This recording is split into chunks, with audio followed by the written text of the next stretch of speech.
Now to the road to reopening in New Jersey. Governor Murphy has relaxed COVID restrictions on indoor dining, a move welcomed by struggling restaurants in the state.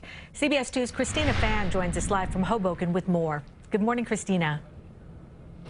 Good morning, Cindy. It's welcoming news, especially right before the Super Bowl. Even though indoor capacity limits only increased by about 10% from 25 to 35% in New Jersey, restaurant owners say at least it's still a step in the right direction.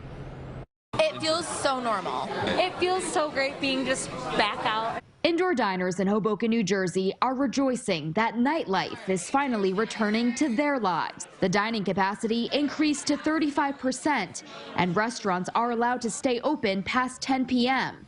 A welcome change for the brass rail. We got an extra seating for dinner. We're not kicking people out at like 9:45. It's a blessing. Monique Krause, who traveled from Manhattan for indoor service, is thankful too. Because your food gets cold too fast if you sit outside. But not all Garden State cities decided to lift restrictions.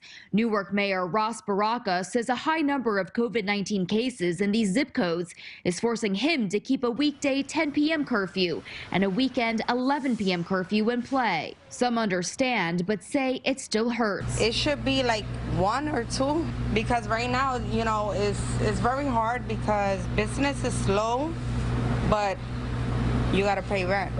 You got to pay rent, you got to pay bills. We've been crushed. Dan Connor feels her pain too. He is one of the owners of Donovan's Pub in Woodside, Queens, who is hoping New York Governor Andrew Cuomo moves up the reopening of indoor dining and changes the curfew. If you moved it to midnight, that's at least 1 extra turnover of tables. Give us 3 days earlier, we get a whole weekend for Valentine's Day. You said from the beginning you were going to follow the numbers and follow the data. Please take your own advice and let's go.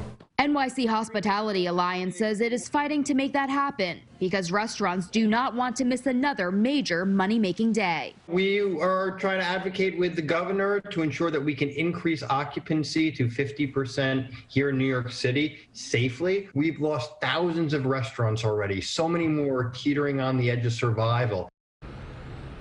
And as of now, indoor dining is set to make a comeback in New York City on Valentine's Day. But Governor Cuomo says he's looking into the possibility of moving that date up, depending on how infection rates look over the weekend. He says to expect an announcement early next week. We're live in Hoboken, New Jersey. Christina Fan, CBS 2 News. Christina, thank you.